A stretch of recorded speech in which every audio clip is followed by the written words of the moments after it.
Hello everybody, and welcome to a special edition of Off Topic with your hosts Black Superman and Kirby Kid. We're here today with Dale, the owner and proprietor of Buy Indie Comics, and some of the guys behind the website. So tell us a little bit about Buy Indie Comics. Sure. BuyIndieComics.com is essentially a place for people to learn about indie comics, to learn about new creators, learn about old creators.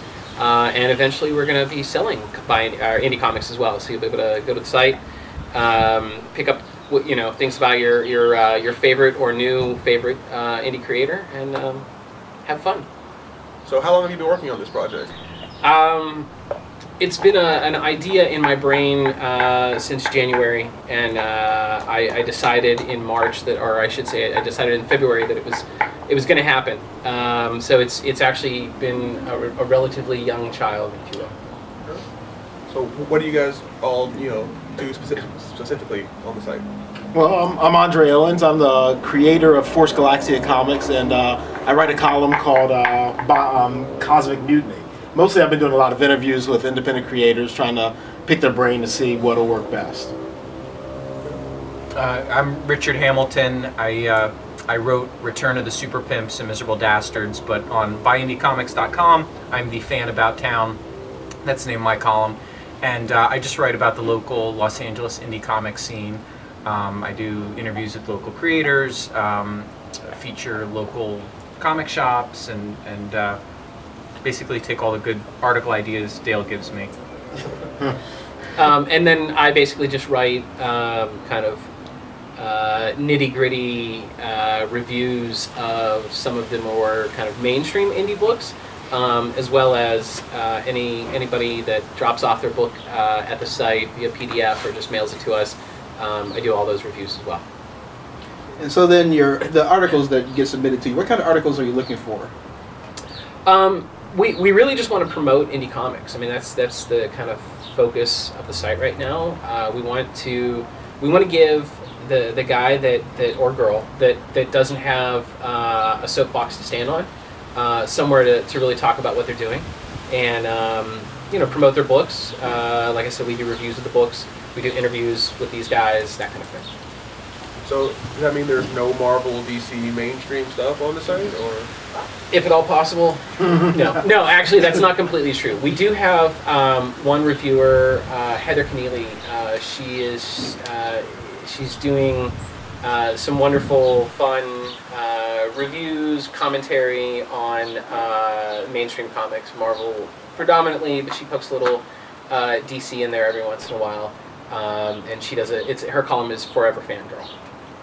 But that's one columnist out of how many? Like yeah, I mean, we have we essentially have 7 to 10, depending on the day, different writers and columnists that are participating and kind of providing articles or providing commentary on everything. So yeah, she's the only one that does mainstream comics, and everybody else is pretty much just doing indie stuff. Okay, so you're looking to produce or to publish independent comics, but what kind of independent comics? I mean, what exactly kind of content are you looking for? It's funny that you ask, because I'm not picky. I just want to talk more about indie stuff. The independent stuff. We've had people come to us about things like things that are more R. Crumb kind of indie stuff. We have some of the people who are participating. Sheikha Lutu, for instance, she does an interesting book that's essentially a diary of her day-to-day life as a student and indie comic creator.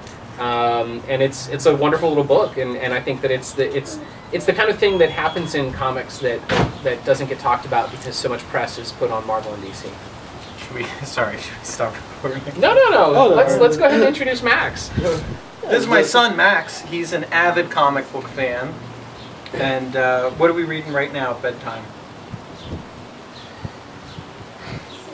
Shazam. That Billy Batson and the Magic of Shazam. So, not an indie book.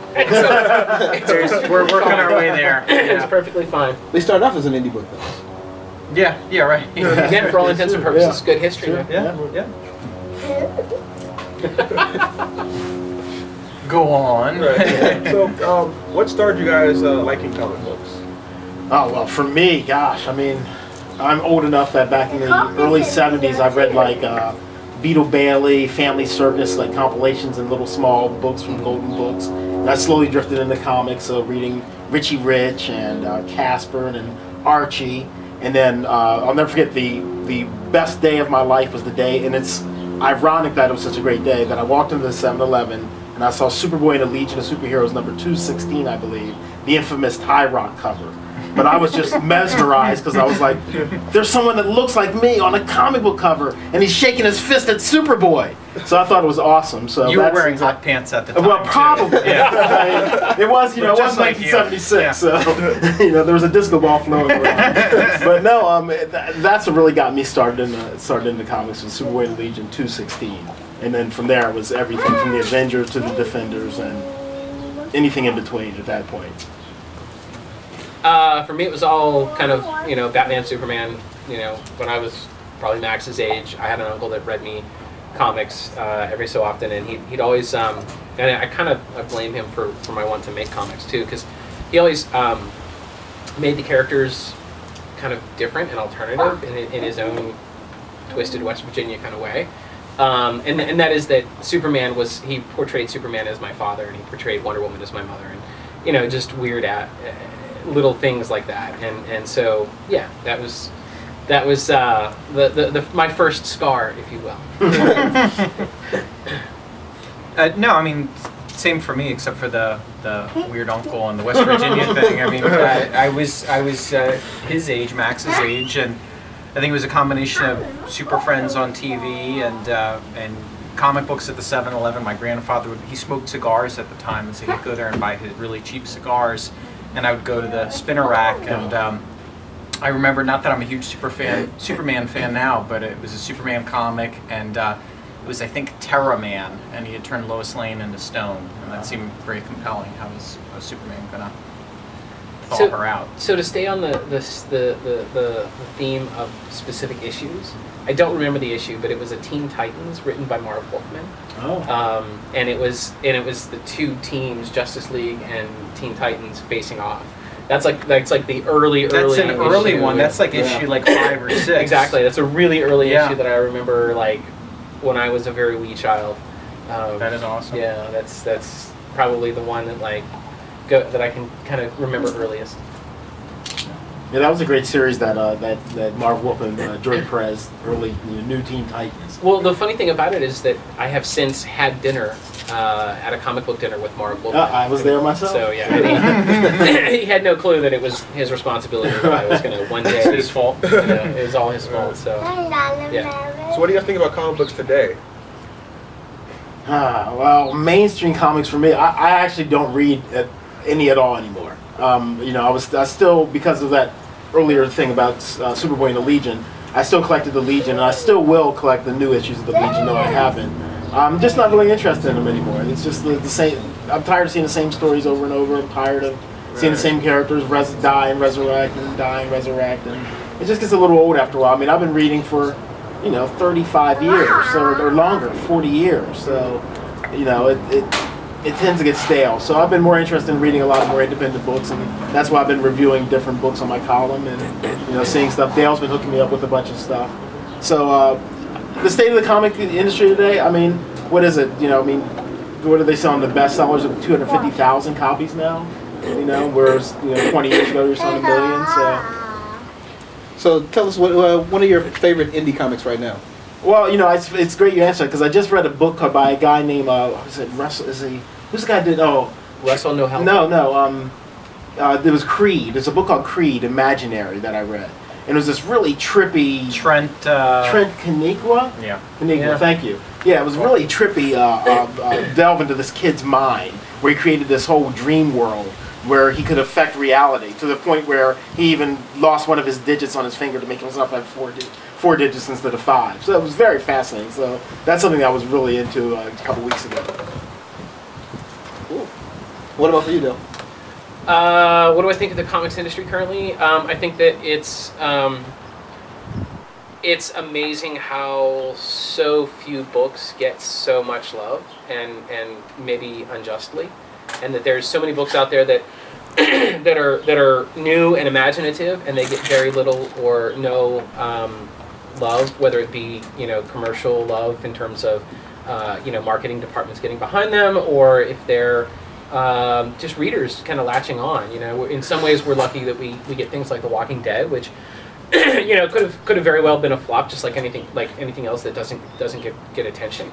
But we have gotten that, and we've gotten a couple other things. But even with winners like that, there's still a lot of people that just kind of latch on to characters that have been around for 1,000 years, and every story's been told that can be told about them, but nobody really cares because they just keep telling those same stories over and over again. In terms of what I'm reading right now, I read a lot of books. I read a lot of comics. So what did I write a review about? I just read something about DMZ, Brian Wood's DMZ. I think that's one of the most amazing books out there right now, both as an ongoing story, but also because it really it proves that you can do something with comics that is rarely done, and in that it does social commentary, but still tells an interesting story in a fun way. So Brian Wood's DMZ. I read a lot of art, Vertigo, and a lot of just kind of weird, quirky stuff that I find at conventions by interesting creators. State of the Comics Union. I think we were talking about this a little earlier, but I grew up exclusively on Marvel and DC, and now I get one from each publisher. So I just think their output.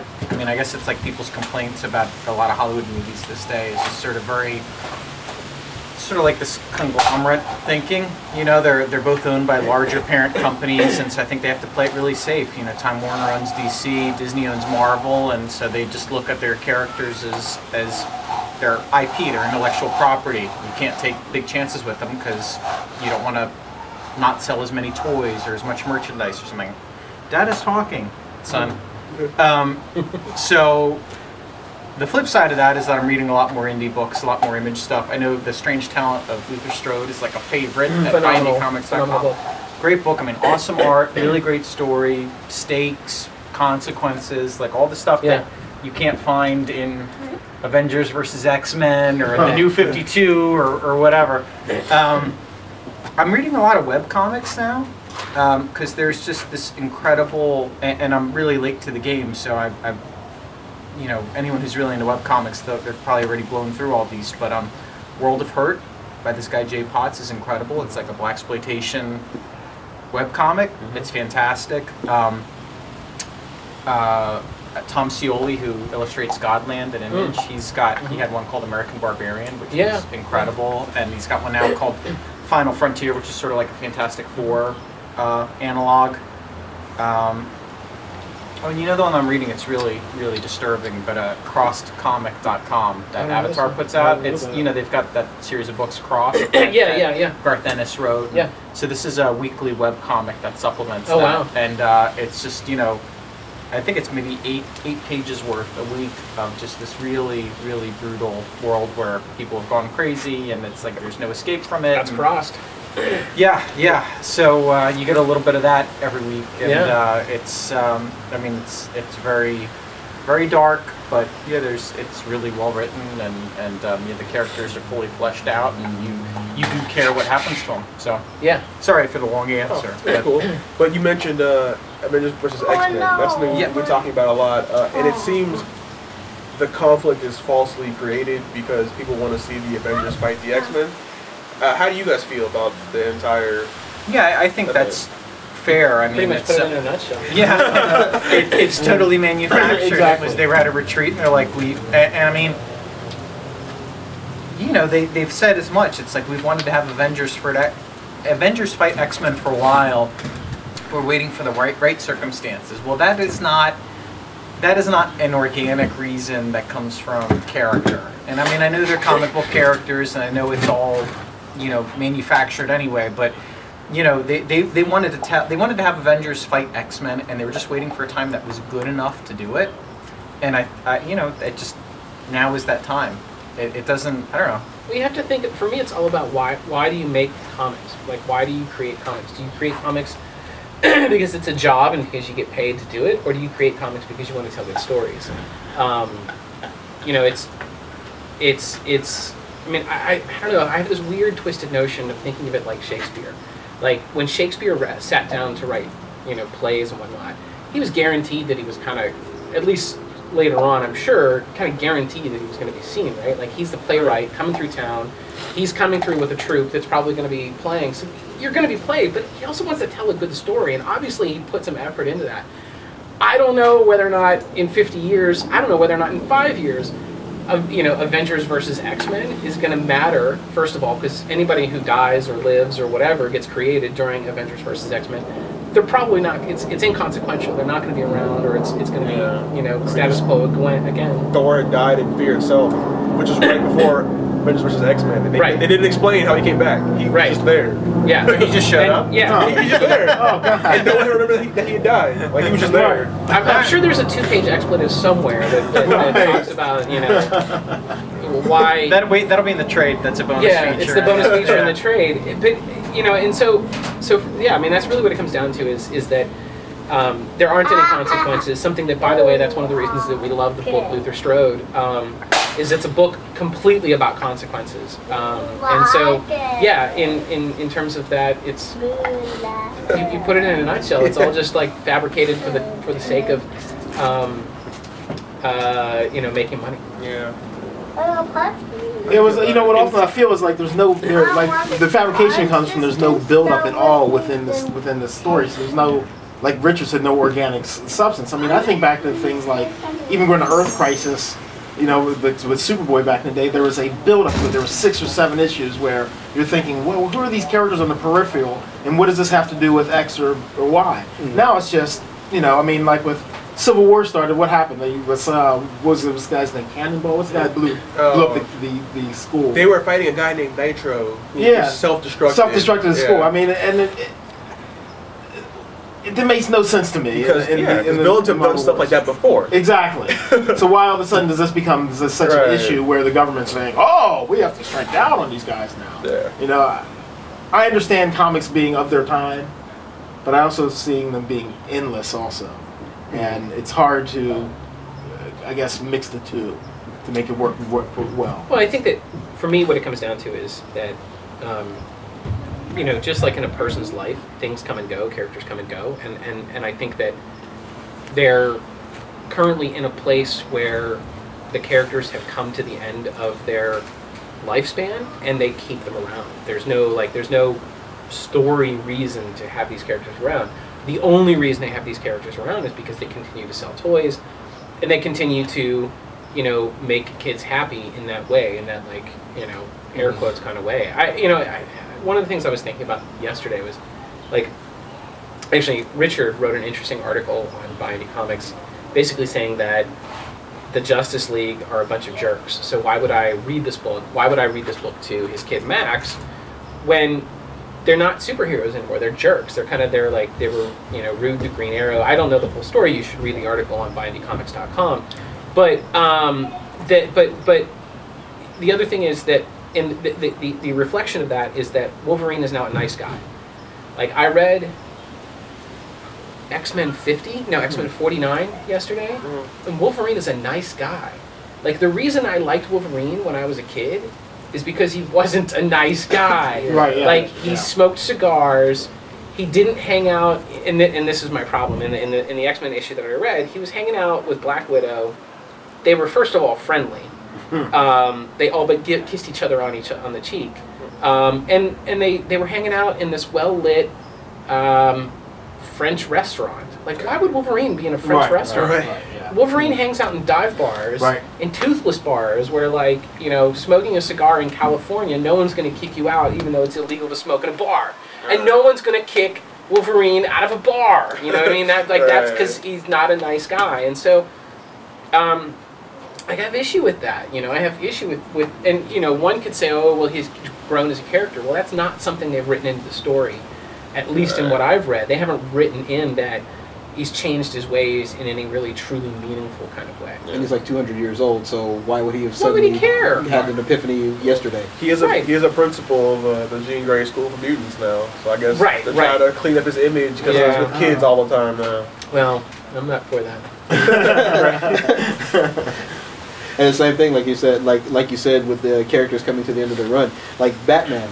Batman has trained like 4 kids to take over as Batman, right? But he's still Batman. Yeah, right. And he's runs Batman Incorporated and all this other crud. So, yeah, so I mean, I totally understand. You come to this place where like these characters aren't either they're not themselves anymore, or that person that is gone. Well, and unfortunately, it's seminal events that create great characters, like Batman Returns back in the '80s, where all of a sudden everything went dark and gritty for 10 or 15 years. Now everything's angsty and this gnashing of teeth of characters like Dale was saying that aren't superheroes.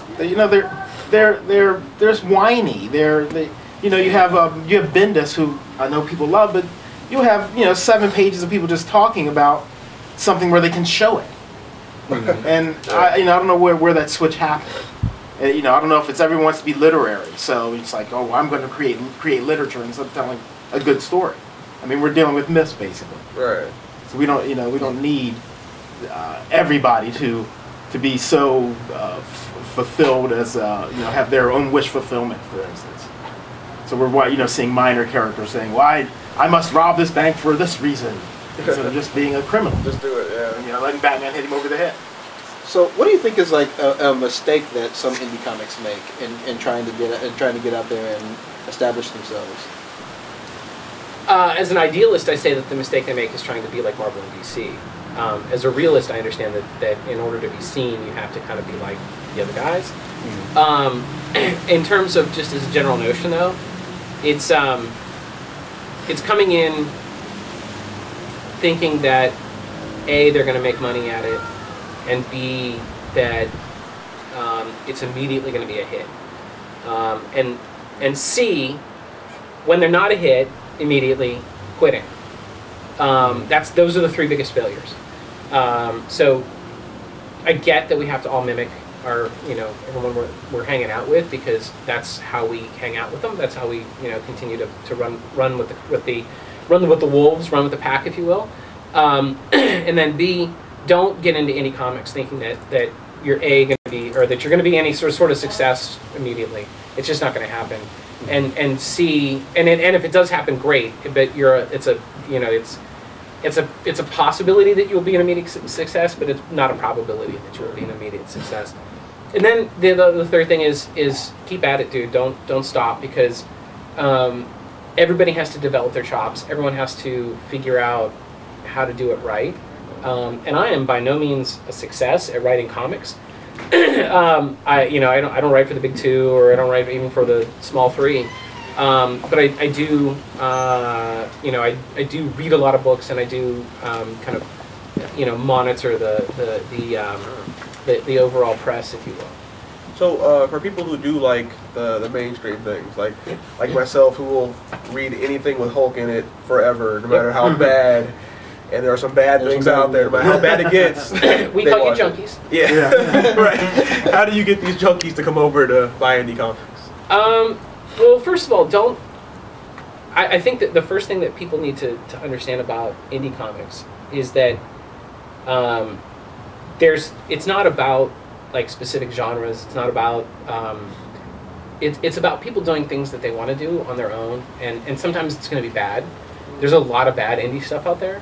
But there's also a lot of really good indie stuff out there, and so just come at it with the idea that you have to be open-minded, and you have to be kind of willing to put up with some crap. I mean, here's the thing: we put up with crap in Marvel and DC all the time, but we're forgiving of Marvel and DC of crap. We're just not as forgiving of indie creators as we are of the big 2. Well, guys, any closing thoughts? I feel like I just got here. No, I think Dale made a great point. I mean, with indie comics, there's That's the pizza, dude. There's a little bit of everything. I'm gonna go get the pizza. That's my closing thought. So we're now post pizza. Post pizza. So we apologize for the slight interruption of Can service. you do like a star wipe? We'd all like to thank Tomato Pie Pizza Joint for, I mean, we had to pay for the pizza, but, you know, they were cool enough to deliver it.